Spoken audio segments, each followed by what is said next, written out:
6 వయసులో స్వరాజ్యం కోసం నడుం కట్టి సువిశాలమైన మొఘల్ సామ్రాజ్యాన్ని ఇటు బీజాపూర్ గోల్కొండ సుల్తాన్లను గడగడ వణికించిన మరాఠా యోధుడు. విజయమో వీరస్వర్గమో చావో రేవో లాంటి పాతకాలం పద్ధతులకు స్వస్తి పలికి ఓటమి అంచుల్లో ఉన్నప్పుడు 2 అడుగులు వెనక్కి వేసి మళ్లీ పుంజుకొని శత్రువు మైండ్ బ్లాంక్ అయ్యేలా కోలుకోని దెబ్బతీయాలి అనే కొత్త ఫార్ములా కనిపెట్టిన మేధావి. కొండ కోనలను ఆసరాగా చేసుకుని గెరిల్లా యుద్ధాన్ని వెలుగులోకి తెచ్చిన మహావీరుడు. Father of Indian navy. మన భారతదేశంలో నేవీని ప్రవేశపెట్టిన మొట్టమొదటి రాజు ఇతడే. ఔరంగజేబు కూతురిని సైన్యం బంధించినప్పుడు ఆ అమ్మాయిని చూసి నీలో నా తల్లి కనిపిస్తుంది అని చెప్పి తిరిగి ఢిల్లీకి పంపించిన సంస్కారవంతుడు. మతం పిచ్చితో గ్రూపులుగా ఉన్న ఆ రోజుల్లో తన సైన్యంలో మెజారిటీ అత్యంత ప్రాధాన్యత గల పదవుల్లో ముస్లింలకు చోటిచ్చి సర్వమత సౌభ్రాతృత్వాన్ని చాటిన ఛత్రపతి. అతడే మరాఠా సామ్రాట్ ఛత్రపతి శివాజీ మహారాజ్. ఛత్రపతి శివాజీ పూర్వీకులు రాజస్థాన్లోని ఉదయపూర్కి చెందిన రాజ్పుత్ వంశస్థులు. కాలక్రమంలో విదేశీయుల దాడుల వల్ల మహారాష్ట్ర ప్రాంతానికి వలస వచ్చి ఉంటారని చరిత్రకారులు చెబుతున్నారు. Shivaji great grand father Babaji Bhosle మహారాష్ట్రకు చెందిన పూణే ప్రాంతంలో గ్రామ పెద్దగా ఉండేవాడు. బాబాజీ భోస్లే దీపాబాయ్ వెంగోజీ నింబాల్కర్ దంపతులకు 2 కుమారులు. పెద్దవాడు మాలోజీ, చిన్నవాడు విటోజీ. వీరంతా పూణేలో వ్యవసాయం చేసుకుంటూ బ్రతికేవారు. అయితే ఒకరోజు మాలోజీ విటోజీలకు అక్కడి గ్రామస్తులకు మధ్య పెద్ద గొడవ జరగడంతో అన్నదమ్ములిద్దరూ ఊరు వదిలి వేలూరుకి వెళ్తారు. ఈ వేలూరుకి మీలో కూడా చాలా మంది వెళ్ళుంటారు. మనమంతా ఈ వేలూరును ఎల్లోరా అని పిలుచుకుంటుంటాం. మన ఇండియాలోనే అత్యంత ప్రసిద్ధిగాంచిన ఎల్లోరా గుహలు ఇక్కడే ఉన్నాయి. వేలూరులోని భూభాగం మొత్తం కొండలతో రాళ్లతో ఉండి వ్యవసాయానికి పనికి రాకుండా ఉంటుంది. దాంతో మాలోజీ విటోజీలు గత్యంతరం లేక లఖోజీ జాదవ్ సైన్యంలో చేరుతారు. ఈ లఖోజీ జాదవ్ అహ్మద్ నగర్కు చెందిన నిజాం షాహీ సుల్తాన్లకు విధేయునిగా ఉంటూ సింకేడ్ రాజా, ప్రస్తుతం మహారాష్ట్రలో ఉన్నటువంటి బుల్డానా ప్రాంతానికి జాగీర్దార్గా ఉన్నాడు. ఈ లఖోజీ జాదవ్ యాదవ వంశానికి చెందినవాడు. కొద్ది రోజుల్లోనే మాలోజీ విటోజీలు తమ ప్రతిభా పాటవాలతో యుద్ధ నైపుణ్యంతో సైన్యంలో ఉన్నత పదవులను దక్కించుకున్నారు. మాలోజీ భోస్లే వివాహం ఉమాబాయ్ నింబాల్కర్తో జరగగా విటోజీ వివాహం ఆబాయ్తో జరిగింది. అయితే మాలోజీకి చాలా రోజుల వరకు సంతానం కలగకపోవడంతో దంపతులిద్దరూ కలిసి అహ్మద్ నగర్లోని షా షరీఫ్ దర్గాను దర్శించుకున్నారు. దర్గాలో ప్రార్థనలు చేసిన కొద్ది రోజులకే ఉమాబాయ్ 1599 మార్చి 13వ తేదీన పండంటి బిడ్డకు జన్మనిచ్చింది. దాంతో ఆ బిడ్డకు షహాజీ అని పేరు పెట్టుకున్నారు. అలాగే మరో 2 సంవత్సరాల తర్వాత పుట్టిన బిడ్డకు షరీఫ్జీ అని పేరు పెట్టారు. ఇటు విటోజీ ఆబాయ్ దంపతులకు 8 మంది కుమారులు. వారి పేర్లు సంభాజీ, ఖేలోజీ, మాలోజీ, మాంబాజీ, నాగోజీ, పార్సోజీ, తెంబక్జీ, కక్కాజీ. ఓ హోలీ పండుగ రోజు లఖోజీ జాదవ్ తన సైన్యంలో ఉన్నత పదవుల్లో ఉన్నటువంటి నాయకుల కుటుంబాలకు తన ఇంట్లో విందు ఏర్పాటు చేస్తాడు. లఖోజీ జాదవ్ తన కూతురు జీజాబాయిని ఒక తొడపై కూర్చోబెట్టుకుని ఉంటాడు. అప్పుడు తన కుమారుడు షహాజీని వెంటబెట్టుకుని మాలోజీ ఉమాబాయిలు అక్కడికి వస్తారు. ముఖంలో తేజస్సుతో అత్యంత ఆకర్షణీయంగా ఉన్నటువంటి షహాజీని చూసి లఖోజీ జాదవ్ ముగ్ధుడవుతాడు. వెంటనే ఆ బాలుని పైకి లేపి తన మరో తొడపై కూర్చోబెట్టుకుంటాడు. ఒక తొడపై జీజాబాయ్, మరొక తొడపై షహాజీ. వీరిద్దరిని చూస్తూ ఆహా, వీరిద్దరి జంట చూడముచ్చటగా ఉంది. వీరిద్దరికి గనక పెళ్లి చేస్తే ఈ జంటను చూసిన వాళ్ళు చూసినట్టు ముగ్ధులవడం ఖాయం అని అంటాడు. లఖోజీ మాట వరుసగా అన్న ఆ మాటలను మాలోజీ చాలా సీరియస్గా తీసుకొని ఊరంతా చాటింపేస్తాడు. అది తెలిసి లఖోజీ జాదవ్ కోపంతో ఊగిపోతాడు. కేవలం నా సైన్యంలో ఉంటూ కూలీకి పనిచేసే నువ్వు నా బిడ్డను కోడలుగా చేసుకోవాలని కలలు కంటావా? ఆశకు కూడా ఓ హద్దుండాలి అంటూ మాలోజీని ఘోరంగా అవమానించి తన సైన్యం నుండి తీసేస్తాడు. దాంతో మాలోజీ విటోజీలు వేలూరుకి దగ్గరలో వ్యవసాయానికి అనుకూలంగా ఉన్నటువంటి ఓ ప్రాంతంలో తిరిగి వ్యవసాయం చేయడం మొదలు పెడతారు. అలా కొన్ని సంవత్సరాలు గడుస్తుంది. అయితే ఒకరోజు మాలోజీ తన పొలంలోని ఓ రంధ్రం నుండి పాము బయటకు రావడం గమనిస్తాడు. అయితే పూర్వం మన పూర్వీకులు పాము ఉండే ప్రాంతంలో గుప్త నిధులుంటాయని, ఆ పాము గుప్త నిధులకు కాపలా కాస్తూ ఉంటుందని ఓ నమ్మకం ఉండేది. దాంతో మాలోజీ అక్కడ ఏమైనా గుప్త నిధులున్నాయేమోనని తవ్వడం మొదలు పెడతాడు. కొంత లోతు తవ్విన తర్వాత 1 కాదు 2 కాదు ఏకంగా 7 గుప్త నిధులతో కూడిన కుండలు బయటపడతాయి. కుండల నిండా బంగారం. ఇంకేముంది, వెంటనే ఎవ్వరూ చూడకుండా ఆ నిధిని ఇంటికి తరలిస్తాడు మాలోజీ. తమ్ముడు విటోజీకి నిధి రహస్యం చెబుతాడు. ఈ రోజుల్లో అయితే పొరపాటున అన్నదమ్ములిద్దరూ కలిసి నిధి వెతికి ఉంటే గనక చివరికి ఆ అన్నదమ్ముల్లో ఎవరో ఒకరు మాత్రమే ప్రాణాలతో ఉండేవారు కాబోలు. కానీ ఆ రోజుల్లో మనుషులు మనసులో ఎలాంటి కల్మషం లేకుండా ఉండేవారు అనడానికి ఇది ఒక మంచి ఉదాహరణ. అన్నదమ్ములిద్దరూ కలిసి ఆ సొమ్ముతో గుర్రాలను, ఆయుధాలను, గుడారాలను కొని తమకంటూ 1000 మందితో కూడిన ఓ ప్రత్యేకమైన సైన్యాన్ని ఏర్పరచుకున్నారు. ఆ రోజుల్లో కిరాయి సైన్యాలు చాలా ఎక్కువగా ఉండేవి. శత్రువులు తమ రాజ్యంపై దండయాత్ర చేసినప్పుడు వారిని ఎదుర్కోవడానికి సైన్యం సరిపోనప్పుడు రాజులు ఈ కిరాయి సైన్యాలకు కావలసినంత డబ్బిచ్చి తమ సైన్యంలో కలుపుకునేవారు. కొన్నిసార్లు డబ్బుకు బదులుగా జాగీర్లను ఇనాములుగా ఇచ్చేవారు. అలాగే అంచెలంచెలుగా ఎదుగుతూ మాలోజీ, విటోజీలు నేరుగా నిజాం షాహీ సైన్యంలో చేరి అనేక యుద్ధాల్లో పాల్గొన్నారు. నిజాం షాహీలు ఉత్తర భారతంలో ఉన్నటువంటి మొఘలులతో, అలాగే పక్కలో బల్లెన్లా ఉన్నటువంటి బీజాపూర్ సుల్తాన్స్ ఆదిల్ షాహీలతో జరిపిన అనేక యుద్ధాల్లో మాలోజీ, విటోజీ సైన్యం పాలు పంచుకొని అద్భుత పోరాట పటిమను కనబరిచారు. దాంతో నిజాం షాహీ వారి సేవలకు మెచ్చి చాలా ఊర్లను వీరికి ఇనాములుగా ఇచ్చాడు. చివరికి నిజాం షాహీ మాలోజీకి పూణే జాగీర్దార్ బాధ్యతలు అప్పజెప్పింది. అయితే అంతా సజావుగా జరుగుతున్న ఆ సమయంలో 1611లో మాలోజీ మొఘల్ సైన్యంతో యుద్ధంలో పోరాడుతూ వీరమరణం పొందాడు. దాంతో విటోజీ తన 8 మంది కుమారులతో పాటుగా షహాజీ, షరీఫ్జీల బాధ్యతలను కూడా చూస్తూ వచ్చాడు. అలాగే మాలోజీ స్థానంలో దళపతిగా ఎన్నికయ్యాడు. ఇప్పుడు భోస్లే కుటుంబం ఇటు హోదాలో గాని అటు ఆర్థిక పరంగా గాని లఖోజీ జాదవ్ పరివారానికి ఏమాత్రం తీసిపోరు. దాంతో కనీసం ఇప్పుడైనా తన అన్న మాలోజీ భోస్లే చివరి కోరిక మేరకు ఎలాగైనా షహాజీ వివాహం లఖోజీ కూతురు జీజాబాయితో జరిపించాలని విటోజీ నిశ్చయించుకున్నాడు. ఎట్టకేలకు లఖోజీ జాదవ్ను పెద్దలతో ఒప్పించి అనుకున్నది సాధించాడు. 1612లో షహాజీ, జీజాబాయిల వివాహం జరిగింది. ఆ తర్వాత కొద్ది రోజులకే షరీఫ్జీ వివాహం విశ్వాసరావు కూతురు దుర్గాబాయితో జరిపించాడు. 1623లో విఠోజీ కూడా మరణించగా సైన్యం బాధ్యతలను మాలోజీ పెద్ద కొడుకైనటువంటి షహాజీ చేపట్టాడు. ఒకరోజు నిజాం షా తన రాజ్యంలోని సర్దార్లందరితో కలిసి దర్బార్ను ఏర్పాటు చేశాడు. దర్బార్ ముగిసిన వెంటనే లఖోజీ జాదవ్ మరికొందరు సర్దార్లు అక్కడి నుండి వెళ్ళిపోగా ఖాన్ దాగలే అనే సర్దార్ తన ఏనుగుపై వెళ్తుండగా హఠాత్తుగా ఆ ఏనుగు అదుపు తప్పి అక్కడ ఉన్న చాలా మందిని చంపేసింది. దాంతో లఖోజీ జాదవ్ కొడుకు దత్తాజీ ఆ ఏనుగును అదుపులోకి తీసుకురావడానికి దానిపై ఎక్కి తొండాన్ని నరికి 2 ముక్కలు చేశాడు. అది చూసి తట్టుకోలేక ఆ ఏనుగు అధిపతి ఖాన్ దాగలే సర్దార్ దత్తాజీపై దాడి చేశాడు.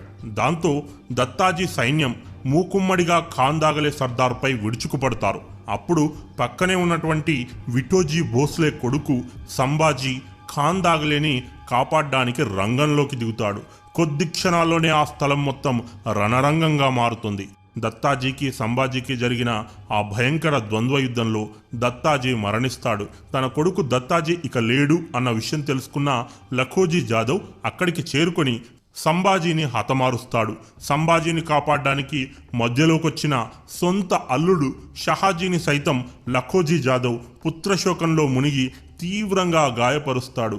ఈ విషయం తెలుసుకున్న నిజాం ప్రభువు స్వయంగా దర్బారు నుండి బయటకు వచ్చి వారిని ఆపుతాడు. దాంతో ఆ ఘర్షణ అక్కడితో ముగుస్తుంది. కానీ ఇటు జాదవ్ అటు భోస్లే కుటుంబాల మధ్యలో ఆ ఘర్షణ తాలూకు ఆనవాళ్లు చెరగని ముద్రలా అలాగే ఉండిపోయి ఎడమొహం పెడమొహంగా ఉండిపోతారు. లఖోజీ జాదవ్ నిజాం షాహీలో ముందు నుంచి జాగీర్దార్గా ఉన్నప్పటికీ తనకంటే భోస్లే కుటుంబానికే ఎక్కువ ప్రాధాన్యతనిస్తున్నారని భావించి నిజాం షాహీని వదిలి మొఘల్ సేనలో చేరుతాడు. లఖోజీ జాదవ్ నిజాం షాహీని వదలడంతో వీక్ అయిపోయిన నిజాం సామ్రాజ్యాన్ని నామరూపాలు లేకుండా చేయాలని బీజాపూర్ సుల్తాన్ ఆదిల్ షా ఇబ్రహీం భావిస్తాడు. అయితే బీజాపూర్ సుల్తాన్కు నిజాం షాహీపై ఎందుకంత కోపం? దీని వెనుక ఒక గమ్మత్తైన స్టోరీ ఉంది. నిజాం షాహీ సైన్యాధ్యక్షుడు మలిక్ అంబర్. ఇతడు మహా కన్నింగ్ వ్యక్తి. ఈ రోజుల్లో వివిధ దేశాలకు రా, సిఐఏ వంటి ఇంటెలిజెన్స్ విభాగాలు ఎలాగైతే ఉన్నాయో ఆ కాలంలో కూడా గూఢాచారి వ్యక్తులు ఉండేవారు. వీరు శత్రు దేశాల్లో ఏ చిన్న సంఘటన జరిగినా ఆ వార్తను తమ యజమానులకు చేరవేసేవారు. మలిక్ అంబర్కి కూడా తన శత్రురాజ్యమైనటువంటి బీజాపూర్ సామ్రాజ్యంలో ఓ నమ్మకమైన గూఢాచారి ఉండేవారు. ఆ గూఢాచారి ఎవరై ఉంటారు? గెస్ చేయగలరా? ఆ గూఢాచారి ఎవరో చెప్తే మీ మైండ్ బ్లాంక్ అయిపోతుంది. ఆ గూఢాచారి మరెవరో కాదు, సాక్షాత్తు బీజాపూర్ సుల్తాన్ ఆదిల్ షా ఇబ్రహీం మనస్ఫూర్తిగా ప్రేమించి పెళ్లాడిన మహారాణి. మలిక్ అంబర్ బుర్రే బుర్రా ఏకంగా శత్రువు ఇంటినే టార్గెట్ చేశాడు. అయితే ఒకరోజు ఆదిల్ షాహీ సైన్యాధ్యక్షుడు ముల్లా మహమ్మద్ ఈ బండారాన్ని బయటపెడతాడు. దాంతో కోపంతో ఊగిపోయిన ఆదిల్ షా ఇబ్రహీం అక్కడికక్కడే తన భార్యను హతమారుస్తాడు. మలిక్ అంబర్పై ఆదిల్ షాకు ఉన్నటువంటి ఆ కోపం యావత్ నిజాం షాహీ సామ్రాజ్యంపై ద్వేషం పెంచుకోవడానికి కారణమయ్యింది. అదును దొరికినప్పుడల్లా అహ్మద్నగర్పై బీజాపూర్ సేనలు దాడి చేస్తూ సంపదను విచ్చలవిడిగా కొల్లగొట్టేవారు. అయితే మొఘలులకు కూడా నిజాం షాహీలు మొదటి నుండి బద్ధశత్రువులే. దాంతో ఇదే ఫార్ములాను ఉపయోగించి తమకు సహాయం చేయవలసిందిగా ఆదిల్ షా మొఘల్ షెహన్షా జహంగీర్కి వర్తమానం పంపుతాడు. జహంగీర్ కూడా అందుకు ఒప్పుకుంటాడు.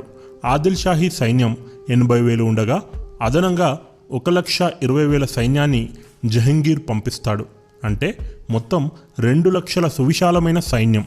నిజాం షాహీ సామ్రాజ్యపు సైన్యం మొత్తం కేవలం 20,000. అందులో 10,000 సైన్యాన్ని అహ్మద్నగర్లో ఉన్నటువంటి నిజాం షాహీ కోటకు రక్షణగా కేటాయించారు. మిగిలి ఉన్న 10,000 సైన్యానికి షహాజీ నాయకత్వం వహిస్తున్నాడు. షహాజీ దగ్గర కేవలం 10,000 సైన్యమే ఉండొచ్చు. కానీ ఒక్కో సైనికుడికి ఒక్కో వీరగాథ ఉంది. సాక్షాత్తు యముడే దిగివచ్చిన ఓటమి నొప్పుకోని పరాక్రమవంతులు. షహాజీ సోదరుడు షరీఫ్జీ, బాబాయి విటోజీ 8 మంది కుమారులు, హంబీర్రావ్ చవాన్, ముదోజీ ఫల్తాన్కర్, బల్లాల్, తిపాడ్, సుందర్రాజ్ వంటి మడమతిప్పని మరాఠా యోధులు. అలాగే ముస్లిం సర్దార్లైనటువంటి యాకుత్ ఖాన్, మన్సూర్ ఖాన్, జోహార్ ఖాన్, హమీద్ ఖాన్, అత్సా ఖాన్, ఫతే ఖాన్, ఆదం ఖాన్ వంటి నిజాం షాహీలతో షహాజీ మలిక్ అంబర్ల సేన శత్రువులను ఎదుర్కోవడానికి పొలిమేరల్లో సిద్ధంగా ఉంది. ఆఖరికి అంతిమ సమయం రాని వచ్చింది. మొఘల్ బీజాపూర్ సేనలు అహ్మద్నగర్ వైపు కదలడం మొదలుపెట్టాయి. మొత్తం 2 లక్షల సైన్యం. ఇక్కడ మనం ఒక విషయం గమనించాలి. మొత్తం 2 లక్షలకు సరిపడా యుద్ధం ముగిసేంత వరకు ఎంత ఆహారం కావాలి? అందుకే యుద్ధ సమయంలో సైనికులందరికీ సరిపడా ఆహారం, వంట సరుకులు కూడా వెంట తెచ్చుకున్నారు. సరిగ్గా అహ్మద్నగర్కి 10 మైళ్ళ దూరంలో ఉన్నటువంటి బాటావాడి చేరుకున్నాక చీకటి పడడంతో అలసిపోయి ఉన్న మొఘల్ బీజాపూర్ సేనలు అక్కడ గుడారాన్ని ఏర్పరచుకొని విశ్రాంతి తీసుకుంటున్నారు. ఈ బాటావాడి ప్రాంతం ఉత్తర భారతదేశం నుండి దక్షిణం వైపు ప్రవహిస్తున్న మెఖారీ నదీ తీరంలో ఉంది. మొఘల్ సేనలు బాటావాడిలో మకాం వేశారన్న సమాచారం తెలుసుకున్న షహాజీకి ఒక మెరుపులాంటి ఐడియా వచ్చింది. కొద్ది సంవత్సరాల క్రితం సరైన వర్షాలు లేక కరువు కాటకాలతో నగరం అల్లాడుతున్న సమయంలో నిజాం షాహీలు నీటిని నిల్వ చేసుకునేందుకు అక్కడ ఒక డ్యాం కట్టించారు. అదృష్టవశాత్తు ఆ సంవత్సరం వర్షాలు కుండపోతగా కురవడంతో డ్యాం పూర్తి స్థాయిలో నీటితో నిండి ఉంది. అలాగే కావలసినంత నీటితో నది కూడా ఉప్పొంగుతుంది. షహాజీ సేన అప్పటికే బీటలు వారి ఉన్నటువంటి ఆ డ్యాంకి హోల్స్ చేయడంతో ఒక్కసారిగా నీటి ప్రవాహం కట్టలు దంచుకొని ఆ ప్రాంతాన్ని ముంచెత్తడం మొదలుపెట్టింది. అలసిపోయి గాఢ నిద్రలో ఉన్నటువంటి మొఘల్ సేనలు నీటి శబ్దం విని తేరుకునేసరికి రెప్పపాటులో జరగాల్సిన నష్టం జరిగిపోయింది. వెంట తెచ్చుకున్న ఆహారం నీటి పాలైంది. మరణించిన గుర్రాలు, ఒంటెలు, ఏనుగుల శవాలు నీటిలో తేలియాడుతున్నాయి. సైన్యం మొత్తం చెల్లాచెదురయ్యింది. అదే సమయంలో షహాజీ మొఘల్ ఆదిల్ షాహీ సేనలపై దాడి చేసి వేలాది సైన్యాన్ని ఊచకోత కోశాడు. 25 పేరు మోసిన సర్దార్లను బందీలుగా చేశాడు. ఓటమి ఒప్పుకొని లఖోజీ జాదవ్ తిరిగి నిజాం షాహీలో చేరాడు. తన గూఢాచారి రహస్యాన్ని బట్టబయలు చేసిన ముల్లా మహమ్మద్ను మలిక్ అంబర్ దారుణంగా చంపేశాడు. 1624లో జరిగిన ఈ బాటావాడి యుద్ధం చరిత్రలో చిరకాలం నిలిచిపోయింది. ఈ విజయంతో ఒక్కసారిగా షహాజీ పేరు దేశమంతటా మారుమోగిపోయింది. ఓవర్ నైట్లో షహాజీ కీర్తి ప్రతిష్టలు ఆకాశాన్ని అందుకున్నాయి. అయితే ఒక్కటి గుర్తుపెట్టుకోండి, ఎప్పుడైతే మనం సక్సెస్ను అందుకోవడం మొదలు పెడతామో ఆ క్షణంలోనే కొత్త కొత్త శత్రువులు కూడా పుట్టుకొస్తారు. ఇంకా బాధాకరమైన విషయం ఏంటంటే ఆ శత్రువులు అవతలి పార్టీ వైపు నుండి కాకుండా నీ స్వపక్షం వారే అయి ఉండడం. ఆ కాలంలోనూ అదే జరిగింది, ఇప్పుడు అదే జరుగుతూ వస్తుంది. భారత్ను అణగదొక్కింది ఎవరో కాదు, భారత్కు చెందిన ఈ మహానుభావులే. ఇప్పటికీ కోటి ఆశలతో డిగ్రీ చేత పట్టుకుని బంగారు కలలు కంటున్న కోట్లాది విద్యార్థుల రెక్కలను తుంచివేస్తున్న ఈ రాక్షసులను నడివీధిలో ఉరితీయాలి. అప్పుడే భారత్ బాగుపడుతుంది. అసలు టాలెంట్ విదేశాల్లోకి పోకుండా ఇక్కడే ఉంటుంది. షహాజీ ఒక్కసారిగా నిజాం షాహీల దృష్టిలో హీరో అయిపోవడాన్ని సైన్యాధ్యక్షుడు మలిక్ అంబర్ తట్టుకోలేకపోయాడు. దాంతో అత్యున్నత పదవులను షహాజీకి కాకుండా అతని బాబాయ్ విటోజీ కుమార్లకు ఇచ్చి కుటుంబ కలహాలకు బీజం వేశాడు. కానీ షహాజీ తెలివిపరుడు. అసలు విషయం తెలుసుకున్న షహాజీ మలిక్ అంబర్ ప్రవర్తనతో విసుగు చెంది నిజాం షాహీ సైన్యానికి గుడ్ బై చెప్పాడు. ఈ విషయం తెలుసుకున్న బీజాపూర్కు చెందిన ఆదిల్ షా ఇబ్రహీం ఆనందానికి అవధుల్లేవు. షహాజీ ఒక్కడు కొన్ని వేల సైన్యానికి సరిసమానమని భావించిన ఆదిల్ షా వెంటనే షహాజీకి వర్తమానం పంపి అత్యున్నత పదవితో సత్కరిస్తూ తన సైన్యంలో కలుపుకున్నాడు. ఆ విధంగా 1625లో షహాజీ బీజాపూర్ ఆదిల్ షాహీ సైన్యంలో చేరాడు. అక్కడ కూడా తన కీర్తి ప్రతిష్టలు పెంచుకోవడం మొదలుపెట్టాడు. అయితే ఇంతలోనే 1626లో మలిక్ అంబర్ 80 ఏళ్ల వృద్ధాప్య వయసులో మరణించాడు. మలిక్ మరణించిన తర్వాత ఆ బాధ్యతలు అతని కొడుకు ఫతే ఖాన్కు దక్కాయి. ఆ మరుసటి సంవత్సరమే 1627లో బీజాపూర్ సుల్తాన్ ఆదిల్ షా ఇబ్రహీం కూడా మరణించాడు. దాంతో ఇబ్రహీం కొడుకు మహమ్మద్ ఆదిల్ షాహీ సుల్తాన్గా పగ్గాలు చేపట్టాడు. ఆశ్చర్యకరంగా ఇటు ఇబ్రహీం మరణించిన నెలలోపలే అటు మొఘల్ షహన్షా జహంగీర్ కూడా మరణించాడు. దాంతో మొఘల్ సామ్రాజ్యం పగ్గాలు షాజహాన్ చేతికొచ్చాయి.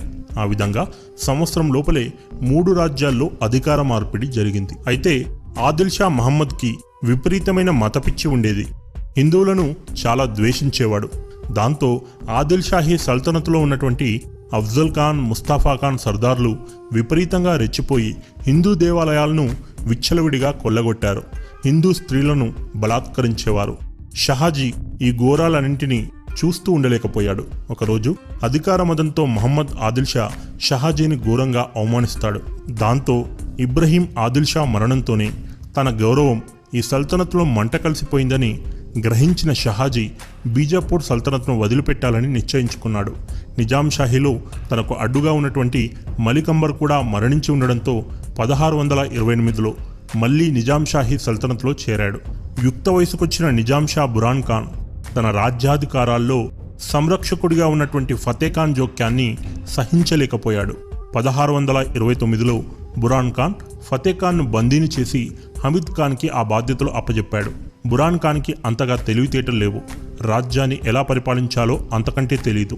కేవలం హమీద్ ఖాన్ మాయమాటలు నమ్మి ఫతే ఖాన్ను చెరసాల్లో బంధించాడు. దాంతో ఫతే ఖాన్కు అనుకూలంగా ఉన్నటువంటి చాలామంది సర్దార్లు చేసేదేమీ లేక నిజాం షాహీని వదిలి మొఘల్ సేనల్లో కలిసిపోయారు. ఆఖరికి షహాజీ మామ లఖోజీ జాదవ్ కూడా ఈ గొడవలన్నింటినీ చూసి ఎందుకొచ్చిన గొడవ, మళ్లీ మొఘల్ సల్తనత్లో కలిసిపోదామని తీవ్రంగా ఆలోచించసాగాడు. తన అనుచరులతో ఇదే విషయంపై మంతనాలు జరుపుతున్నాడు. అయితే గూఢచర్ల ద్వారా ఈ విషయం తెలుసుకున్న బురాన్ ఖాన్, హమీద్ ఖాన్లు ఏమీ తెలియనట్టుగా లఖోజీ జాదవ్ను తమ కోటలోకి పిలిపించుకున్నారు. లఖోజీ జాదవ్ తన 3 కుమారులతో బురాన్ ఖాన్ కోటలోకి ప్రవేశించారు. అంతలోనే హమీద్ ఖాన్ సైనికులు నిరాయుధులుగా ఉన్నటువంటి లఖోజీ జాదవ్ అతని కుమారులపై దాడి చేసి నిర్దాక్షిణ్యంగా తలలు నరికి రాక్షసానందాన్ని పొందారు. ఈ విషయం తెలుసుకున్న షహాజీ షాక్కి గురయ్యాడు. తన తండ్రి ఇక లేరు అని తెలుసుకున్న గర్భంతో ఉన్నటువంటి జీజాబాయి కుప్పకూలిపోయింది. లఖోజీ ఇక లేరు అన్న బాధ కంటే తన సొంత సైన్యంలోని మనుషులే లఖోజీని అత్యంత క్రూరంగా చంపేశారన్న బాధ షహాజీలో స్వరాజ్యకాంక్షకు బీజం వేసింది. జీజాబాయికి మొదటి నుండి స్వాభిమానం ఎక్కువ. ఇదంతా చూసి కూడా ఇంకా ఆ నిజాం షాహీలకు దండాలు పెడుతూ కొలువులో ఉంటావా, లేక కత్తి చేతబట్టి స్వరాజ్యం కోసం పోరాడుతావా?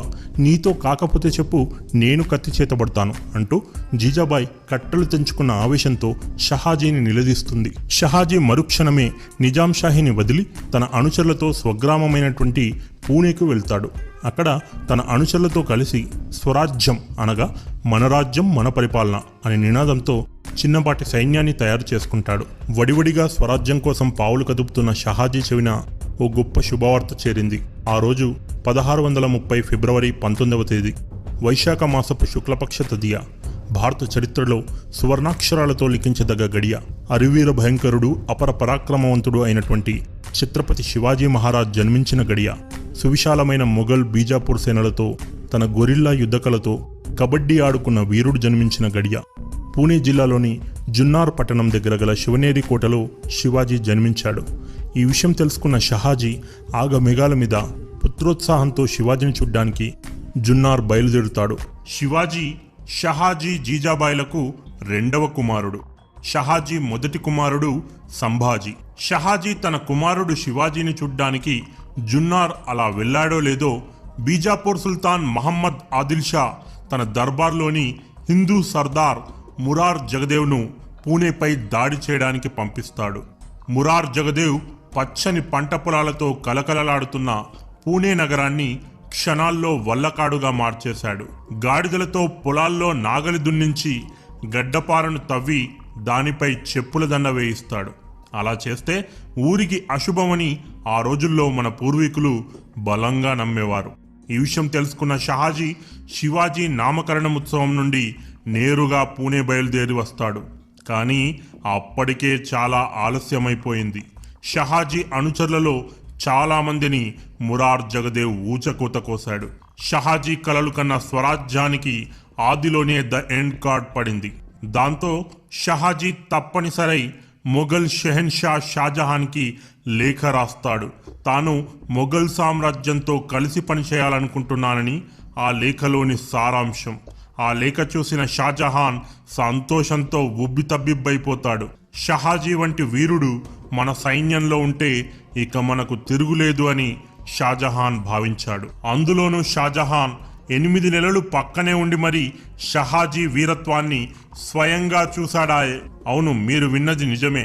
గతంలో షాజహాన్ తన తండ్రి జహంగీర్పై ఎదురు తిరిగి తిరుగుబాటు జెండా ఎగరవేస్తాడు. దాంతో జహంగీర్ తన కన్న కొడుకని కూడా చూడకుండా షాజహాన్ని పట్టి బంధించాలని సైన్యాన్ని ఆజ్ఞాపిస్తాడు. ఆ సమయంలో షాజహాన్ షహాజీ సహాయాన్ని అర్థించగా షహాజీ తన ప్రాణాలు పణంగా పెట్టి షాజహాన్కి 8 నెలలు రక్షణ కల్పిస్తాడు. షాజహాన్ బాటావాడిలో తమ సైన్యాన్ని చిత్తుగా ఓడించిన షహాజీని తన సైన్యంలో చేర్చుకోవడానికి ఇది కూడా ఒక కారణమని చరిత్రకారులు చెబుతుంటారు. అలా కొంతకాలం గడిచింది. 1631లో మొఘల్ షెహన్షా షాజహాన్ తన భారీ సైన్యంతో నిజాం షాహీ సామ్రాజ్యంపై దండయాత్ర చేస్తాడు. ఒక్కసారిగా షాజహాన్ తమ సామ్రాజ్యంపై దండెత్తడంతో ఏం చేయాలో అర్థం కాని నిజాం షాహీ సుల్తాన్ బురాన్ ఖాన్ చిరసాల్లో బందీగా ఉన్న ఫతే ఖాన్ను విడుదల చేసి మళ్లీ సైన్యాధ్యక్షునిగా నియమిస్తాడు. మొఘల్ సేనలు నిజాం షాహీ సామ్రాజ్యంపై దండెత్తారన్న విషయం తెలుసుకున్న బీజాపూర్ సుల్తాన్ మహమ్మద్ ఆదిల్ షా ఇక నెక్స్ట్ టార్గెట్ తామేనని భావించి మొఘల్ సైన్యంపై యుద్ధాన్ని ప్రకటిస్తాడు. అయితే ఇంతలోనే కథ మొత్తం ఓ ఇంట్రెస్టింగ్ మలుపు తిరుగుతుంది. ఫతే ఖాన్ నిజాం సుల్తాన్ బురాన్ ఖాన్ తనకు చేసిన ఘోరమైన అవమానాన్ని మనసులో ఉంచుకొని ఒకరోజు అదును చూసుకొని నిజాం సుల్తాన్ను అలాగే అతని ప్రధాన అనుచరుడైనటువంటి హమీద్ ఖాన్ను చంపేస్తాడు. అధికారం కోసమే నిజాం ప్రభువును చంపాలని తెలిస్తే సైన్యం మొత్తం ఎదురు తిరుగుతారని భావించి బురాన్ ఖాన్ ఓ తెలివిలేని అసమర్థుడైన పాలకుడని, అతని పాలనలో నిజాం షాహీ సామ్రాజ్యం నామరూపాలు లేకుండా నాశనమవుతుందని భావించి అతన్ని చంపానని ఫతే ఖాన్ జనాలకు సంజాయిషీ ఇచ్చుకుంటాడు. అంతేకాదు నిజాం షాహీ వంశానికి చెందిన ఓ బాలుడిని గద్దెనెక్కించి తనను తాను సంరక్షకుడిగా ప్రకటించుకుంటాడు.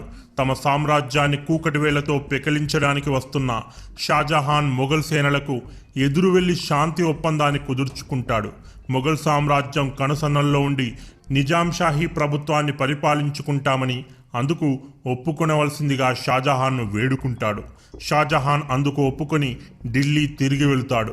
బీజాపూర్ సేనలు మధ్యలో ఎంట్రీ ఇవ్వడం కూడా ఇందుకు ఒక కారణమై ఉండవచ్చు. ఆ రకంగా ఓ సస్పెన్స్ థ్రిల్లర్ మూవీగా కథ సాగిపోతోంది. మొఘల్ సామ్రాజ్యానికి అణిగిమణిగి ఉంటూనే ఫతేఖాన్ బీజాపూర్ సుల్తాన్లతో చర్చలు జరుపుతున్నాడు. దక్కన్ సామ్రాజ్యానికి చెందిన నిజాం షాహీ, ఆదిల్ షాహీ, గోల్కొండ సుల్తాన్లంతా ఒక్కటై మొఘల్ సామ్రాజ్యంపై ఏకధాటిగా తిరుగుబాటు చేసి నామరూపాలు లేకుండా చేయాలని ఆ చర్చల సారాంశం. అంతేకాదు మొఘల్ సామ్రాజ్యంలో తమకు కొరకరాని కొయ్యగా ఉన్నటువంటి షహాజీని కూడా తమ సైన్యంలో కలుపుకోవాలని ఫతేఖాన్ ఎత్తువేస్తాడు. తమతో చేతులు కలిపితే నిజాం షాహీ సామ్రాజ్యానికి సైన్యాధ్యక్షుని చేస్తానని ఫతేఖాన్ షహాజీకి వర్తమానం పంపాడు. అప్పటికే మొఘల్ సేనల దక్కన్ ఇన్ఛార్జ్ అయినటువంటి మొహబ్బత్ ఖాన్ హిందువుల పట్ల జరుపుతున్న అత్యాచారాలను, దుశ్చర్యలను చూస్తూ విసిగిపోయిన షహాజీ అందుకు ఒప్పుకుంటాడు. తిరిగి నిజాం షాహీ సైన్యంలో చేరి సైన్యాధ్యక్ష బాధ్యతలు స్వీకరిస్తాడు. అయితే జీజాబాయికి షహాజీ తిరిగి నిజాం షాహీలో కలవడం ఎంతమాత్రం ఇష్టం లేదు. దాంతో ఇరువురి మధ్య తరచూ మనస్పర్ధలు చోటు చేసుకునేవి. ఈ సమయంలోనే షహాజీ తుకాబాయిని రెండవ వివాహం చేసుకుని వెంకోజీ అనే పుత్రుడికి జన్మనిస్తాడు. అంతా సాఫీగా జరిగిపోతున్న సమయంలో షాజహాన్ తన దక్కన్ సుబేదార్ మొహబ్బత్ ఖాన్ ద్వారా ఫతేఖాన్తో సహా యావత్ నిజాం షాహీ వంశాన్ని నామరూపాలు లేకుండా చంపించాడన్న విషయం షహాజీకి తెలుస్తుంది. అది విన్న షహాజీ వెంటనే బీజాపూర్ సుల్తాన్లకు సందేశం పంపిస్తాడు. మొఘల్ సేనలు యావత్ నిజాం షాహీ వంశాన్ని చిన్న పెద్ద అనే తారతమ్యం లేకుండా చంపించారని, ఒకవేళ నిజాం షాహీ సామ్రాజ్యం మొఘల్ సామ్రాజ్యంలో విలీనమైతే గనక ఇక నెక్స్ట్ టార్గెట్ మీరేనని, అందుకే ఆలస్యం చేయకుండా ఆదిల్ షాహీ సేనలను పంపి సహాయం చేయవలసిందిగా కోరతాడు.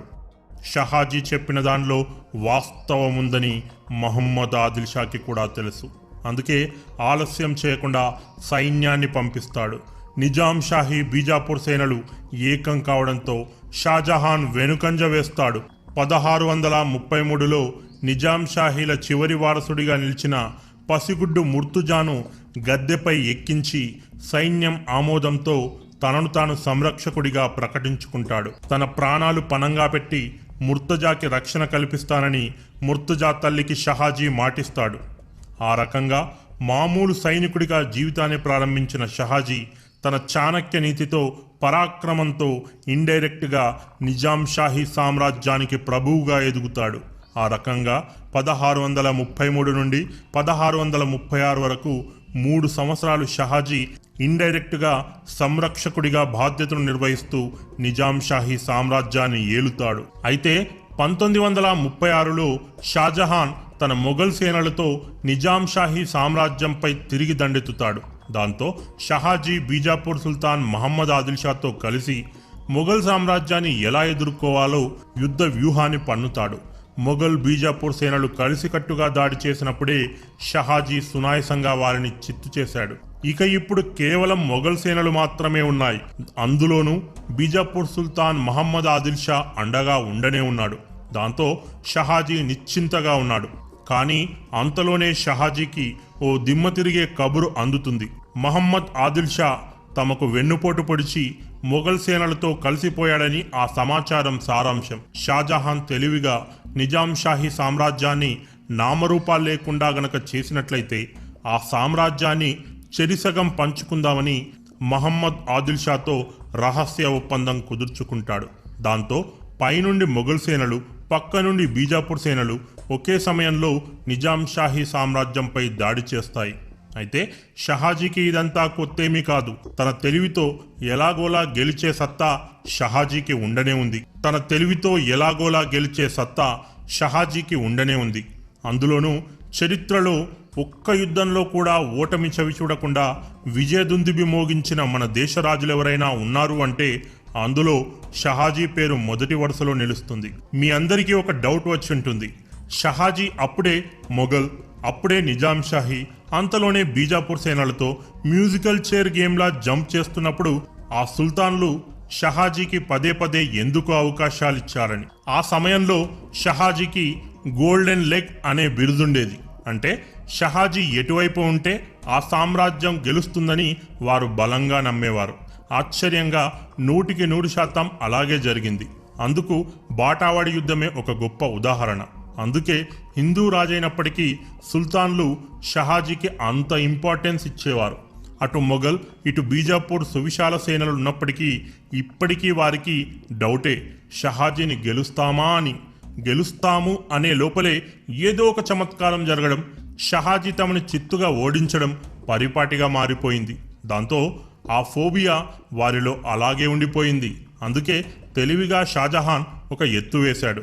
గుట్టు చప్పుడుగా షాజహాన్ నిజాం ప్రభు, అదే 3 ఏళ్ల బాలుడు ముర్తుజాను కిడ్నాప్ చేయిస్తాడు. తమ గుడారంలో ఆ 3 ఏళ్ల బాలుడిని బందీగా చేసి షాజహాన్, మహమ్మద్ ఆదిల్ షాలు సంబరాలు చేసుకుంటుంటారు. అంతలో ఒక వ్యక్తి ఒంటరిగా వారి గుడారంలోకి ఎంట్రీ అవుతాడు. అతడి చేతిలో ఆయుధం లేదు, చుట్టూ అనుచరులు లేరు. అతడే ద గ్రేట్ షహాజీ.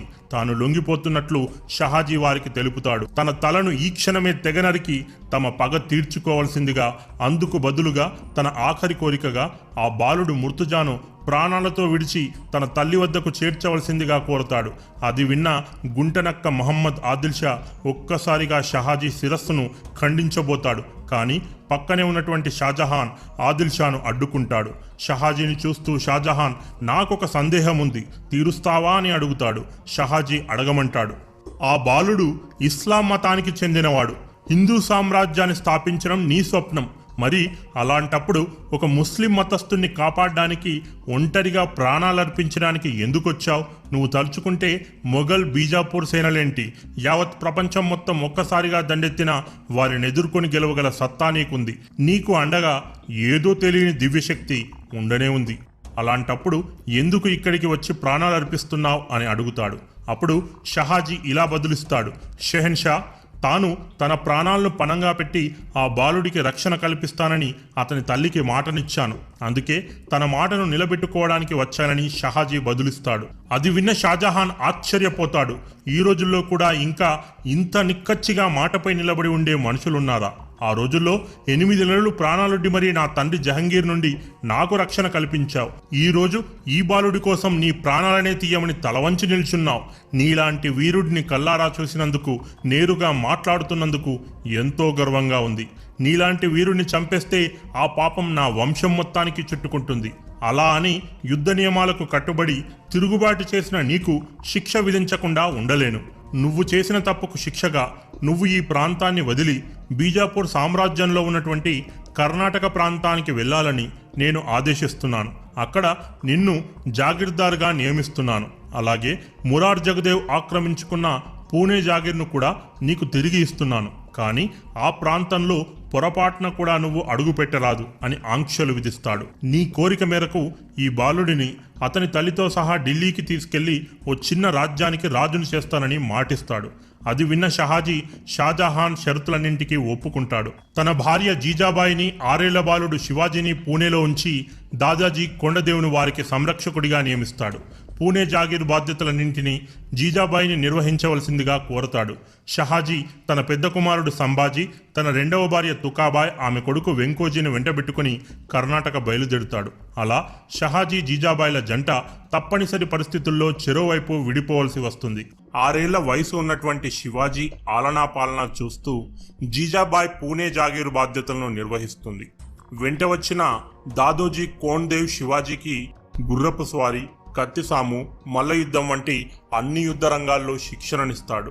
మరోవైపు జీజాబాయి మహాభారతం, రామాయణం వంటి స్టోరీలను చెబుతూ శివాజీని ఓ ఉత్తమమైన వ్యక్తిగా తీర్చిదిద్దింది. పరమత సహనం, స్త్రీల పట్ల గౌరవం తన తల్లి వద్దనే నేర్చుకున్నాడు శివాజీ. అలా శివాజీ తన బాల్యాన్ని తల్లి దగ్గర గడుపుతాడు. 1646 శివాజీకి అప్పుడు 16 ఏళ్ల వయసు. ఒకరోజు శివాజీ జీజాబాయి దగ్గరికి వచ్చి, అమ్మా, నేను స్వరాజ్యం కోసం పోరాడాలనుకుంటున్నాను, అందుకు మీ ఆశీర్వచనములు కావాలి అని అడుగుతాడు. జీజాబాయి స్థలంలో వేరే ఏ తల్లి ఉన్నా కానీ పుత్రుడిపై మమకారంతో అడ్డుపడేవారేమో, కానీ జీజాబాయి అలా చేయలేదు. నాయనా, అద్భుతమైన నిర్ణయం తీసుకున్నావు. నా దీవెనలు ఎల్లప్పుడూ నీకుంటాయి అని చెప్పి ప్రతి స్త్రీ గర్వంతో తలెత్తుకునేలా చేసింది. సాధారణంగా ఎక్కడైనా గొడవ జరుగుతుంటే పుత్రుడికి తల్లి చెప్పే మొదటి మాట, నాయనా అక్కడేదో గొడవ జరుగుతుంది, అటువైపు వెళ్ళకు అని. కానీ జీజాబాయి మాత్రం, కుమారా అక్కడేదో గొడవ జరుగుతుంది, ఓసారి చూసిరా అని పంపించేది. జీజాబాయి చూయించిన ఆ ధైర్యమే భారతదేశానికి ఛత్రపతి శివాజీ వంటి మహావీరుడిని పరిచయం చేసింది. ఆశయం గొప్పది, సంకల్పం బలీయమైనది, తల్లి ఆశీర్వదనములు ఎలాగూ ఉన్నాయి, ఇంకేం కావాలి? తన మిత్రులతో కలిసి 16 ఏళ్ల ఆ లేత ప్రాయంలోనే మరాఠా సామ్రాజ్యం స్థాపనే లక్ష్యంగా తన వ్యూహాలు మొదలుపెట్టాడు. అప్పుడున్నటువంటి పరిస్థితుల్లో స్వతంత్ర రాజ్యం నెలకొల్పాలి అంటే ముఖ్యంగా 3 రూల్స్ ని ఫాలో కావాలి. మొదటిది, నెలకొల్పబోయే ఆ రాజ్యం సువిశాల సామ్రాజ్యాలైనటువంటి మొఘల్, బీజాపూర్ రాజ్యాలకు సుదూరంగా ఉండాలి. రెండవది, వ్యవసాయానికి పనికి రాకుండా అక్కడి ప్రాంతం మొత్తం బంజరు భూమిని కలిగి ఉండాలి. అప్పుడే మొఘల్, బీజాపూర్ సామ్రాజ్యాల కన్ను ఆ ప్రాంతంపై పడకుండా తప్పించుకోవచ్చు. మూడవది, ఆ ప్రాంతం మొత్తం కొండ కొనల్లో శత్రు సైన్యాలు ప్రవేశించడానికి వీలు లేకుండా దట్టమైన అడవులతో ఆవరించబడి ఉండాలి. అప్పుడు శత్రు బలగాలతో గెరిల్లా యుద్ధం చేయడానికి అనువుగా ఉంటుంది. గెరిల్లా యుద్ధాన్ని ప్రపంచానికి పరిచయం చేసిన ఘనత కూడా శివాజీకే దక్కుతుంది. బాణం ఎటువైపు నుండి వస్తుందో తెలియక శత్రువులు బిత్తరముఖం వేసేవాళ్ళు. లక్షల్లో ఉన్న సైన్యానికి వేలల్లో ఉన్న శివాజీ సైన్యం చుక్కలు చూయించేవారు. కనీసం తప్పించుకోవడానికి కూడా వీలుండేది కాదు. శివాజీ అలాంటి ప్రాంతాల్లో ఏరికోరి మరీ కోటలను ఆక్రమించుకునేవాడు. 1646లో మొదటిసారిగా శివాజీ స్థానికంగా ఉన్న వ్యవసాయదారులను, కూలీలను, మావులీ సైన్యాన్ని ఏకం చేసి ఓ చిన్నపాటి దళాన్ని ఏర్పరచుకున్నాడు. అతి తక్కువ సంఖ్యలో ఉన్నటువంటి ఆ బలగాలతోనే శివాజీ 16 ఏళ్ల వయసులో తోర్నా, చాకన్, కొండన, రాజ్గఢ్ కోటలను స్వాధీనపరుచుకున్నాడు. అంతా సజావుగా జరుగుతుంది అన్న తరుణంలో 1647లో శివాజీ గురువు దాదోజీ కొండదేవ్ స్వర్గస్థుడయ్యాడు. కానీ శివాజీ సంకల్పానికి ఇవేవీ అడ్డు రాలేవు. అటు తర్వాత కూడా ఆబాజీ సోమ్దేవ్ సహాయంతో థానా, కళ్యాణ్, భివండి వంటి కోటలను స్వాధీనపరుచుకున్నాడు. అప్పటి వరకు ఎవడో కుర్రకుంక వెకిలి చేష్టలు చేస్తున్నాడు అని ఈజీగా తీసుకున్న బీజాపూర్ సుల్తాన్ మొహమ్మద్ ఆదిల్ షా తన కోటలన్నింటినీ ఒక్కొక్కటిగా శివాజీ స్వాధీనపరుచుకుంటుండడంతో శివాజీ తండ్రి షహాజీని బందీని చేస్తాడు. దాంతో ఎక్కడ తన తండ్రిని చంపేస్తారేమోనని భయపడి శివాజీ 7 సంవత్సరాలు అజ్ఞాతంలోకి వెళ్తాడు. దాంతో శివాజీ శకం ముగిసిందని మొఘల్, బీజాపూర్ సుల్తాన్లు సంబరాలు జరుపుకుంటారు. కానీ ముందున్నది ముసళ్ల పండుగ అని వారికేం తెలుసు? శివాజీ యుద్ధనీతిలో తన తండ్రి షహాజీ కంటే 10 ఆకులు ఎక్కువే చదివాడు. ఇప్పుడు తనకున్నటువంటి సైన్యంతో మహా అయితే 2-3 కోటలను కొల్లగొట్టగలనేమో కానీ లక్షల్లో ఉన్నటువంటి శత్రువులను ఎదుర్కోవడం తన వల్ల కాదని శివాజీకి బాగా తెలుసు. తనను తాను ఎక్కువ అంచనా వేసుకుని ఆవేశంతో వారి ముందుకెళ్తే అది మూర్ఖత్వమే అవుతుంది. అందుకే శివాజీ ఆ 7 సంవత్సరాల్లో ప్రతిరోజు తన వనరులను ఎలా మెరుగుపరుచుకోవాలి, తన సైన్యాన్ని ఎలా పెంచుకోవాలి, ఆర్థికంగా ధనాన్ని ఎలా సమకూర్చుకోవాలి అని అనుక్షణం పరితపించేవాడు. ఆ దిశగా 7 సంవత్సరాలు ఓపికతో ఒక్కో అడుగు వేసి సువిశాల సైన్యాన్ని ఏర్పరచుకున్నాడు. శివాజీ గుట్టుచప్పుడుగా మహాసైన్యాన్ని ఏర్పాటు చేసుకున్నాడన్న విషయం ఆ నోటా ఈ నోటా బీజాపూర్ సుల్తాన్ మహమ్మద్ ఆదిల్ షా చెవిన పడింది. వెంటనే ఇటు శివాజీని పట్టుకోవడానికి పూణేకు, అటు శివాజీ అన్న సంభాజీని పట్టుకోవడానికి బెంగళూరుకు 2 సైన్యాలను పంపగా అన్నదమ్ములిద్దరూ కూడా అక్కడ ఇక్కడ ఆదిల్ షాహీ సేనలను చిత్తుగా ఓడించి తమ ఒంట్లో ప్రవహిస్తున్న షహాజీ తాలూకు రక్తపు ఆనవాళ్లను చూపించారు. అక్కడితో ఆగకుండా బందీగా ఉన్నటువంటి షహాజీని చెరసాల నుండి తప్పించారు. కానీ ఆదిల్ షాహీ సామ్రాజ్యంలో యుద్ధ భయంకరుడిగా పేరుగాంచిన అఫ్జల్ ఖాన్ సంభాజీని చుట్టుముట్టి అత్యంత దారుణంగా హతమారుస్తాడు. చంపే ముందు సంభాజీని నానా చిత్రవధులు చేసినట్లు శివాజీకి తెలుస్తుంది. షహాజీ చెరసాల నుండి తప్పించుకుని వస్తుండగా ప్రమాదవశాత్తు కొండపై నుండి కింద పడి మరణిస్తాడు. అలా భారతదేశ చరిత్రలో ఓ వీరసింహం కథ ముగుస్తుంది. అంతటితో ఆగకుండా శివాజీని కూడా చంపమంటూ మహమ్మద్ ఆదిల్ షా అఫ్జల్ ఖాన్కి ఉత్తర్వులు జారీ చేస్తాడు. శివాజీ మెరుపు దాడులు, గెరిల్లా యుద్ధ పద్ధతులు తెలుసుకున్న అఫ్జల్ ఖాన్ అతన్ని ఓడించడానికి యుద్ధభూమి మాత్రమే ఏకైక మార్గమని తలచి శివాజీని రెచ్చగొట్టడానికి శివాజీ ఇష్టదైవమైన భవానీదేవి దేవాలయాలను కూల్చాడు. ఇది తెలిసిన శివాజీ తాను యుద్ధానికి సిద్ధంగా లేనని చర్చలకు ఆహ్వానించాడు. ప్రతాప్గఢ్ కోట దగ్గర సమావేశానికి ఇద్దరూ అంగీకరించారు. అఫ్జల్ ఖాన్ సంగతి తెలిసిన శివాజీ ఉక్కు కవచాన్ని ధరించి పిడిబాకు లోపల దాచుకున్నాడు. ఇద్దరూ కేవలం తమ అంగరక్షకులతో గుడారంలోకి వెళ్లి చర్చలు జరుపుతుండగా అఫ్జల్ ఖాన్ దాచుకున్న కత్తితో శివాజీ పైన దాడి చేసినప్పుడు ఉక్కు కవచం వల్ల శివాజీ తప్పించుకున్నాడు. అంతలో అడ్డు వచ్చిన అఫ్జల్ ఖాన్ సైనికాధికారులను శివాజీ సైన్యాధికారులు అడ్డుకొనగా శివాజీ తన దగ్గరున్న పిడి పులిగోర్లతో అఫ్జల్ ఖాన్ పొట్టను ఉగ్రలక్ష్మీ నరసింహవలే చీల్చి చెండాడుతాడు. అఫ్జల్ ఖాన్ తప్పించుకొని గుడారం నుండి బయటకు పారిపోతుండగా ఒక్క వేటుకు శివాజీ అఫ్జల్ ఖాన్ తల నరుకుతాడు. అఫ్జల్ ఖాన్ సేనను శివాజీ సేన దట్టమైన అడవుల్లో అటకాయించి మెరుపు దాడులతో మట్టి కరిపించింది. ఈ విజయంతో శివాజీ మరాఠా యోధుడిగా మహారాష్ట్ర అంతా పేరు తెచ్చుకున్నాడు. ఎలాగైనా శివాజీని అణచాలని బీజాపూర్ సుల్తాన్ యుద్ధవీరులుగా పేరు తెచ్చుకున్న ఆఫ్ఘన్ పస్తూన్ సైనికులను పంపించగా శివాజీ సేన వేల సంఖ్యలో పస్తూన్లను చంపి విజయం సాధించింది. ఈ సంఘటనతో శివాజీ కీర్తి ప్రతిష్టలు భారతదేశమంతా వ్యాపించాయి. ఎందరో హిందూ రాజులకు శివాజీ ఆదర్శంగా నిలిచాడు. ఇది సహించలేని బీజాపూర్ సుల్తాన్ అరబ్, పర్షియా, ఆఫ్ఘన్ నుండి మెరికల్ లాంటి 10,000 మంది కిరాయి సైనికులను శివాజీని అంతమొందించడానికి పంపగా శివాజీ తన వద్దనున్న 5,000 మరాఠా యోధులతో కలిసి కోలాపూర్ వద్ద ఎదుర్కొన్నాడు. హరహర మహాదేవ అంటూ శివాజీ యుద్ధరంగంలో విజృంభించి శత్రువులను ఊచకోత కోశాడు. ఈ విజయంతో కేవలం సుల్తాన్లే కాక మొఘల్ చక్రవర్తి అయిన ఔరంగజేబుకు సైతం శివాజీ అంటే భయం పుట్టింది. శివాజీ నుండి ఎప్పటికైనా తనకు ముప్పు తప్పదని ఔరంగజేబ్ భావించి సన్నాహాలు మొదలుపెట్టాడు. తన మేనమామ అయిన షాయిస్తా ఖాన్ను శివాజీపై యుద్ధానికి పంపాడు. 2 సార్లు పరాజయాన్ని ఎదుర్కొన్న ఆదిల్ షా మూడవసారి సిద్ది జోహార్ అనే పేరు పొందిన సైన్యాధ్యక్షుడికి అపారమైన సైనిక ఆయుధ బలగాలు అందించి కోలాపూర్ పంపించాడు. ఆ సమయంలో కోలాపూర్ దగ్గరలో ఉన్న పనాలా కోటలో శివాజీ కొన్ని 100 మంది అనుచరులతో ఉన్నాడు. సిద్ది జోహార్ విషయం తెలుసుకున్న శివాజీ ఎలాగైనా పనాలా కోట నుండి తప్పించుకొని తన సైన్యం మొత్తం ఉన్న విశాల్గఢ్ కోటకు చేరుకుంటే యుద్ధం చేయవచ్చు అనుకున్నాడు. కానీ అప్పటికే పనాలా కోట చుట్టూ శత్రు సైన్యం ఉండడంతో తాను యుద్ధానికి సిద్ధంగా లేనని దయతల్చవలసిందిగా సిద్ది జోహార్కి వర్తమానం పంపాడు. అది తెలుసుకున్న సిద్ది జోహార్ సైనికులు నిఘా సరళం చేసి విశ్రాంతి తీసుకుంటుంటే శివాజీ తన అనుచరులతో కోట నుండి తప్పించుకొని తన సైన్యం ఉన్న కోట వైపు పయనించసాగాడు.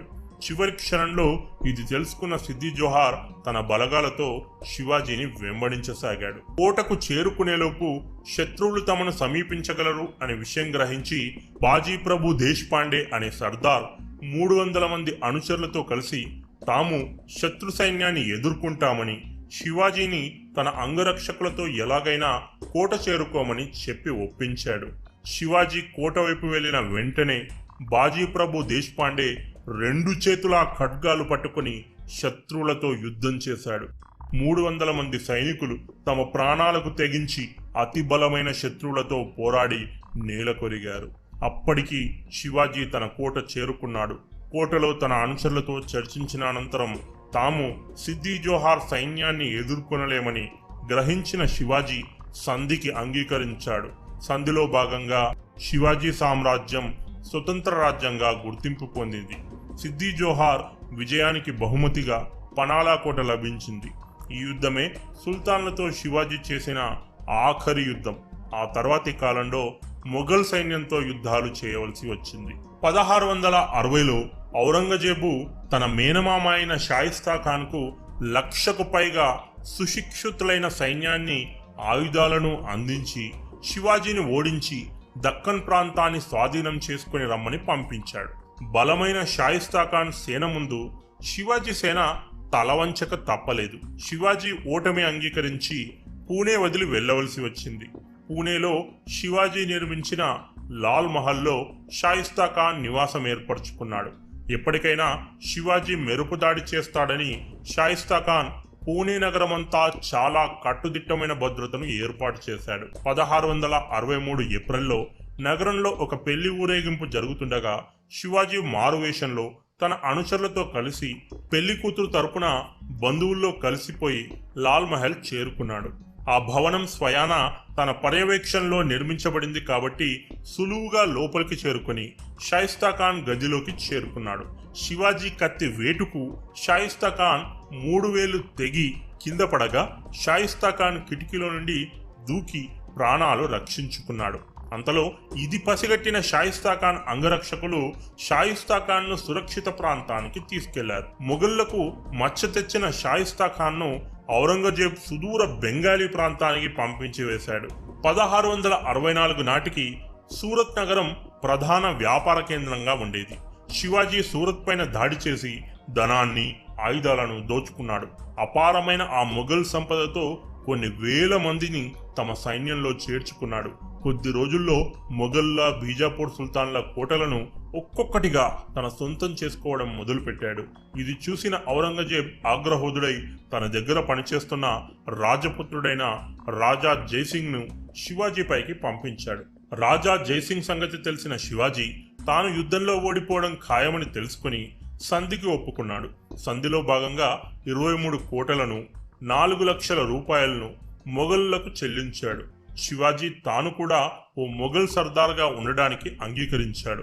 మొఘల్ సైన్యాన్ని ఉపయోగించుకొని తన శత్రువులైన బీజాపూర్, గోల్కొండ సుల్తాన్లను ఓడించడానికి శివాజీ మొఘల్ సర్దార్గా ఉండడానికి ఒప్పుకున్నాడు. 1666లో ఔరంగజేబ్ తన 50వ పుట్టినరోజు సందర్భంగా శివాజీని, అతని 6 ఏళ్ల కొడుకు శంభాజీని ఆగ్రాకు ఆహ్వానించాడు. సభలో శివాజీని సైనికాధికారుల వెనుక నిలబెట్టి అవమానపరిచాడు. ఇది సహించలేని శివాజీ బయట వెళ్తుండగా భటులు చుట్టుముట్టి శివాజీ ఉంటున్న అతిథి గృహానికి తీసుకెళ్లి అక్కడే బందీ చేశాడు. ఔరంగజేబు మొదట శివాజీని చంపాలనుకున్నా దానివల్ల మరాఠాలు ఒక్కసారిగా చెలరేగుతారని తెలుసుకుని శివాజీని బందీగా ఉంచాలని నిశ్చయించాడు.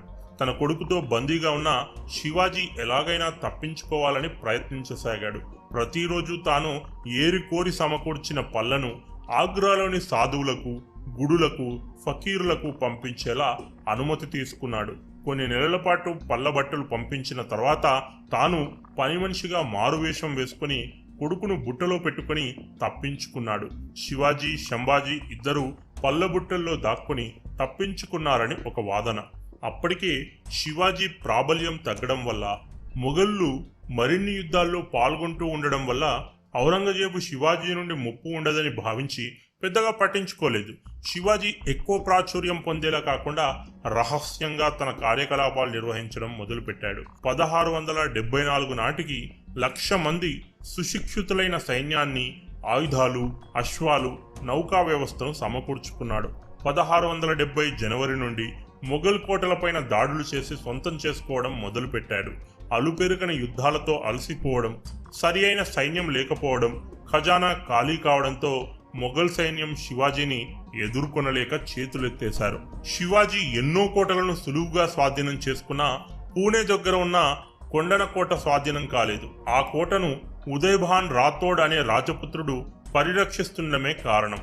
దుర్భేద్యమైన ఆ కోట చుట్టూ ఎప్పుడూ సైనికులు పహారా కాస్తుండడంతో శివాజీ తన దగ్గర అత్యంత గొప్ప సైనికాధికారిగా పేరు తెచ్చుకున్న తానాజీ మలుసరేకి ఆ కోటను స్వాధీనం చేసుకునే బాధ్యత అప్పగించాడు.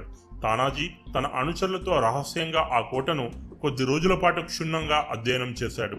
అన్ని ప్రధాన ద్వారాల్లో కట్టుదిట్టమైన సైన్యం ఉంది. చివరగా కోటకు ఒకవైపు ఉన్న ఓ కొండ తానాజీని ఆకర్షించింది. ఆ కొండ చాలా ఏటవాలుగా ఉండడంతో సైన్యం ఆ కొండ ఎక్కడం అసాధ్యం. అప్పుడు తానాజీ యశ్వంతి అనే పేరు కల ఉడుముకు తాడు కట్టి కొండపైకి విసిరాడు. తాడు సహాయంతో పైకి వెళ్లిన వారు అందించిన తాళ్లను పట్టుకుని సైన్యం కోటలోకి చేరుకుంది. చరిత్రలో యుద్ధంలో ఉడుమును ఉపయోగించడం ఇదే ప్రథమం అనుకోవచ్చు. అంతలో తానాజీ సోదరుడు సూర్యాజీ కోట ముఖద్వారం పైన దాడి చేశాడు. మరాఠాలకు, రాజపుత్రులకు జరిగిన భీకర పోరులో మరాఠాలు గెలిచినా తానాజీ మాత్రం మరణించాడు. ఈ వార్త విన్న శివాజీ కోటను గెలిచాం కానీ సింహాన్ని పోగొట్టుకున్నామన్నాడు. సింహం వలె పోరాడిన తానాజీ గౌరవార్థం కొండనకోట పేరును సింహగఢ్గా మార్చాడు. జూన్ 6, 1674న రాయ్గఢ్ కోటలో వేద పఠనాల మధ్య శివాజీని క్షత్రియ రాజులందరికీ అధిపతిగా కీర్తిస్తూ ఛత్రపతి అని బిరుదును ప్రదానం చేశారు. కొన్నాళ్లకు 50,000 బలగాలతో దక్షిణ రాష్ట్రాలపై దండయాత్ర చేసి వెల్లూరు, గింగిలను సొంతం చేసుకున్నాడు. 27 ఏళ్ల పాటు యుద్ధాల్లో గడిపి హిందూ రాజులకు ఆదర్శంగా నిలిచి సువిశాల మరాఠా సామ్రాజ్యాన్ని నెలకొల్పిన ఛత్రపతి శివాజీ 3 వారాలు తీవ్ర జ్వరంతో బాధపడి ఏప్రిల్ 3, 1680న మధ్యాహ్నం 12 గంటలకు రాయగఢ్ కోటలో మరణించాడు. శివాజీ పెద్ద కొడుకైన సంభాజీ రాజ్యాన్ని చేపట్టి మొఘళ్లను సమర్థవంతంగా ఎదుర్కొని పరిపాలించాడు. యుద్ధ తంత్రాల్లో మాత్రమే కాకుండా పరిపాలనా విధానంలో కూడా శివాజీ భారతదేశ రాజుల్లో అగ్రగణ్యుడు. మంత్రిమండలి, విదేశాంగ విధానం, పటిష్టమైన గూఢాచారి వ్యవస్థ ఏర్పాటు చేశాడు. ప్రజల కోసమే ప్రభువు అన్న సూత్రం పాటించి వ్యక్తిగత విలాసాలకు ఎటువంటి వ్యయం చేయక ప్రజల సంక్షేమం కోసమే పాటుపడ్డాడు. సుదీర్ఘ యుద్ధకాలంలో లెక్కలేనన్ని యుద్ధాలు చేసినా ఎన్నడూ పవిత్ర స్థలాలను ధ్వంసం చేయలేదు. యుద్ధంలో ఓడిపోయిన శత్రువుల రాజ్యంలో ఉన్న యుద్ధం చేయలేని వారికి, స్త్రీలకు, పసివారికి సహాయం చేశాడు. ఒకసారి శివాజీ సైనికాధికారి ఓ చిన్న ముస్లిం రాజ్యాన్ని ఓడించి అతడి అందమైన కోడలను తీసుకొచ్చి శివాజీ ముందు ప్రవేశపెట్టాడు. శివాజీ ఆమెతో, నా తల్లి కూడా మీ అంత అందమైనది అయి ఉంటే నేను కూడా అందంగా ఉండేవాడిని అంటూ ఆమెను తల్లిలా గౌరవించి కానుకలతో ఆమె రాజ్యానికి పంపించాడు. నిస్వార్థంగా ప్రజలకు సేవ చేయడం, తాను చేస్తున్న పని పట్ల అంకితభావం, మచ్చలేని వ్యక్తిత్వం ఆయన అనుచరులకు, ప్రజలకు ఆదర్శంగా నిలిచాయి. భారతదేశాన్ని ఎందరో రాజులు పరిపాలించినప్పటికీ ఈ లక్షణాలే శివాజీని గొప్ప రాజుగా చేశాయి. మరాఠా సామ్రాజ్యం ముగిసే వరకు శివాజీ ఏర్పాటు చేసిన సైనిక వ్యవస్థ నిలిచి ఉండేది. గెరిల్లా యుద్ధ విధానం శివాజీతోనే మొదలైంది. కొత్త ఆయుధాలను కనుగొని వాటితో యుద్ధాలు చేయించడం శివాజీకి ప్రత్యేక అభిరుచి. పటిష్టమైన నౌకాదళాన్ని, అశ్విక దళాన్ని ఏర్పాటు చేశాడు. 8 నెలలు పంటలు పండించే రైతులు కూడా 4 నెలలు యుద్ధ నైపుణ్యాలను నేర్చుకోవడం శివాజీ విధానాలకు అద్దం పడుతుంది. కేవలం సైనికులే కాక సంఘంలోని అన్ని వర్గాల వారు కోటను పరిరక్షించేవారు. మరణించే నాటికి శత్రువులందరూ వెనుకాడే విధంగా 1,00,000 సైన్యాన్ని తయారు చేసిన సమర్థుడు శివాజీ. మరణించే నాటికి 300 కోటలు శివాజీ ఆధీనంలో ఉండేవి. కొండలపైన ఉన్నత సాంకేతిక విలువలతో దుర్భేద్యమైన కోటలను నిర్మింపజేయడంలో శివాజీ ప్రపంచ ప్రఖ్యాతి పొందాడు. నాసిక్ నుండి మద్రాస్ దగ్గర ఉన్న జింగి వరకు 1200 కిలోమీటర్ల మధ్య ఈ 300 కోటలు నిర్మించబడ్డాయి. శివాజీ భవానీదేవి భక్తుడు. శివాజీ తన సామ్రాజ్యంలోని అన్ని మతాలను సమానంగా చూసేవాడు. కేవలం గుళ్ళు మాత్రమే కాకుండా ఎన్నో మసీదులు కూడా కట్టించాడు. శివాజీ సైన్యంలో 3 ముస్లింలు, ఎందరో ముస్లింలు ఉన్నత పదవులు నిర్వహించారు. హైదర్ అలీ ఆయుధాల విభాగానికి, ఇబ్రహీం ఖాన్ నావికా దళానికి, సిద్ది ఇబ్రహీం మందుగుండు విభాగానికి అధ్యక్షులుగా బాధ్యతలు నిర్వహించారు. శివాజీకి సర్వ సైన్యాధ్యక్షులు దౌలత్ ఖాన్, సిద్దిక్ అనే 2 ముస్లింలు. శివాజీ అంగరక్షకుల్లో అతి ముఖ్యుడు. ఆగ్రా నుండి శివాజీ తప్పించుకోవడానికి సహాయపడిన వ్యక్తి మదానీ మేతర్ కూడా ముస్లిమే. ఇలా శివాజీ ముస్లింలను, హిందువులను సమానంగా చూస్తూ సర్వమత సౌభ్రాతృత్వంతో తన పరిపాలన కొనసాగించి ప్రపంచ రాజులకు ఆదర్శంగా నిలిచాడు.